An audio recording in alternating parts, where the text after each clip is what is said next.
Hello students, get ready for today's economics class. Today we will start with the second chapter of statistics for economics, that is collection of data. These are the different topics we will cover in this chapter. First is sources of data collection. There are two sources, primary source and secondary source. Second topic is modes of primary data collection. These are direct personal investigation, indirect oral investigation, information through questionnaires and schedules, information from local sources and correspondents. Next topic is qualities of a good questionnaire. And last topic is sources of secondary data collection.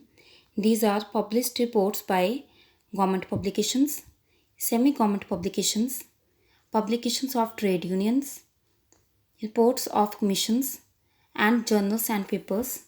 And there are some unpublished reports by government organizations. Now let's start with the chapter collection of data. First, we will start with the meaning of data. What is data? Any information that is collected in numerical form or quantitative form, that is known as data.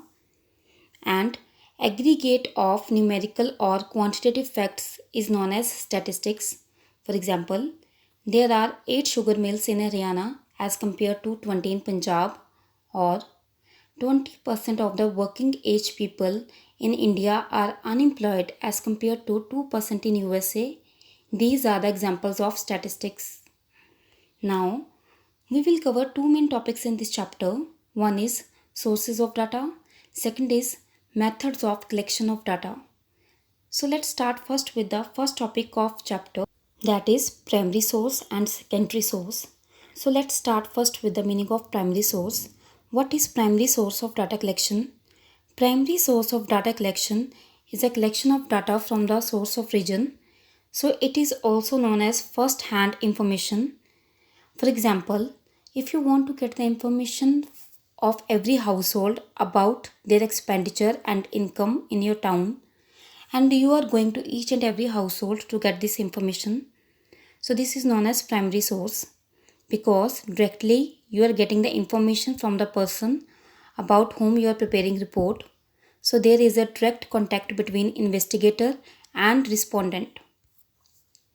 So primary source of data implies collection of data from its source of origin.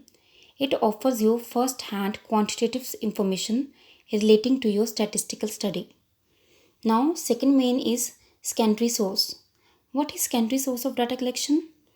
The collection of data that implies the data that is already available, that is collected by some institution or agency for their own purpose, but now this existed data is used by other person for their own reason. So this provides you second hand information. For example, census report or any report that is published or unpublished by the government organization. Now second topic is primary and secondary data. What is primary data? Primary data is the data that is collected from its source of origin. For example, if you want to get the information from each and every household of your town about their expenditure and income, so you are going to each and every household to get this information. This is primary data. Or if you want to get the information about the plus one class students, about their family members, educational status, family income, and their pocket money, so you are getting directly information from students. So this is known as primary data. Second is secondary data. What is secondary data? Secondary data is the data which is already in existence. This data is collected by some institution or agency for their own purpose, but now this existed data is used by other person for their own reason. For example, Railway Board is preparing their report every year. So this is example of secondary data. So now let's start with the next topic, that is difference between primary and secondary data. First point is difference in originality. Primary data is more original as compared to secondary data because primary data is collected from its source of origin. So this is more original, but secondary data is already available. So this is not as much original. Second is difference is suitability of objective. Primary data is collected with some specific objective. So there is no need of any adjustment in the objective or available information because you are collecting the information with some predetermined objective, but secondary data is already available and collected with some other purpose, but now this available data is used by other person for their own reason. So this is collected for some particular reason but now used by other persons for their own purpose. Difference in collection of cost. So cost includes time, money and effort. Primary data is more costly as compared to secondary data because in primary data there is need of more effort, spending of more money and more time is consumed. But secondary data is already available, that is available in published form or it can be unpublished report. So this needs less time and money. So this is the difference in the primary and secondary data. So we have to note one point.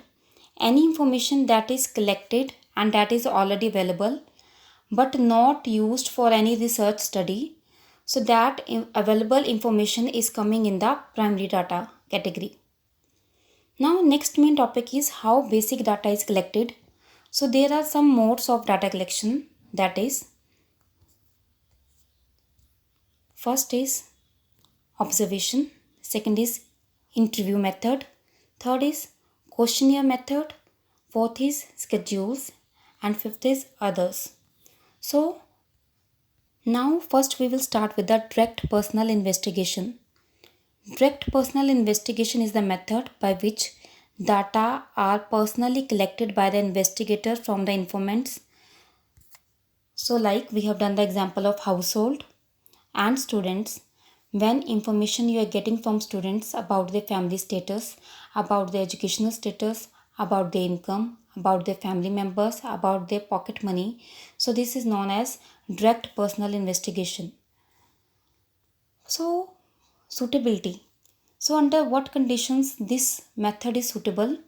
So this area of investigation is not very large because you cannot cover unlimited area. So area is limited. Greater degree of originality is important. Information that is collected by the investigator should be kept secret. Accuracy of data should be there. Data should be accurate or right. And there should be direct contact between investigator and informant. The person who is getting information and who is giving information, there should be direct contact between these two people. So what are the features or merits of direct oral investigation? First is originality. This data is original because it is collected from its source of origin.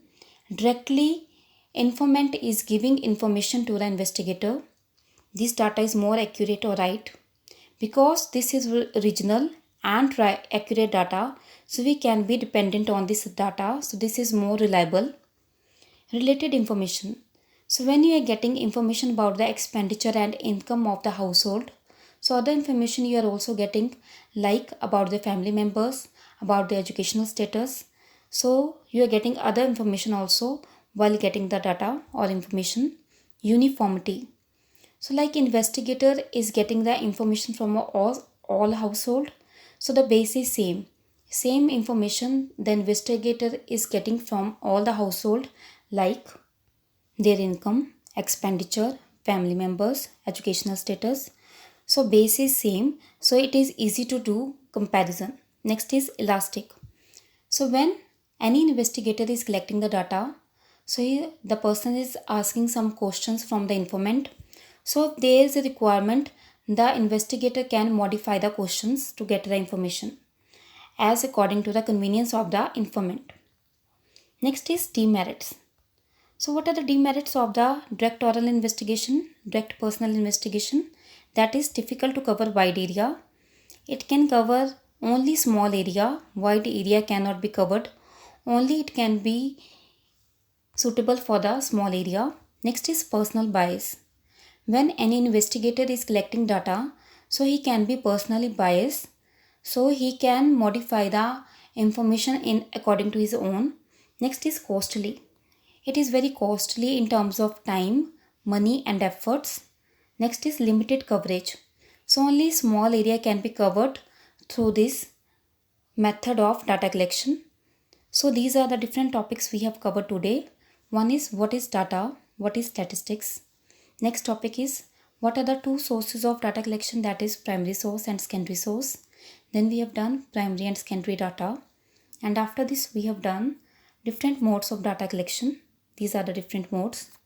So now students, there is given one activity in the last, like you are to conduct direct personal investigation on the quality of teaching in a school. Who are the informants? What difficulties do you expect to encounter in such an exercise? So you have to do this exercise by yourself. I hope all the topics are clear and you will revise these topics at home. Thank you.